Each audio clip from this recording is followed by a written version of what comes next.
ጌታዬ ከወደደሽ አምላኬ ከወደደሽ በአንቺ ላይ ከሠራ ድንቅ ነገር እኔም ምክንያት አለኝ ልዘምር።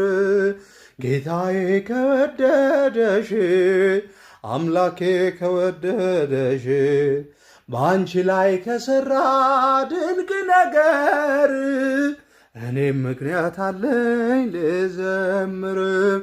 አንቺ የዳዊት ልጅ አብርሃም ሳራ ዘሩን የወለድሽው ታናሿ ሙሽራ ተባርከናልና እንደ ተስፋ ቃሉ ያመሰግኑሻል ብፅዕት እያሉ። ጌታዬ ከወደደሽ አምላኬ ከወደደሽ በአንቺ ላይ ከሠራ ድንቅ ነገር እኔም ምክንያት አለኝ ልዘምር።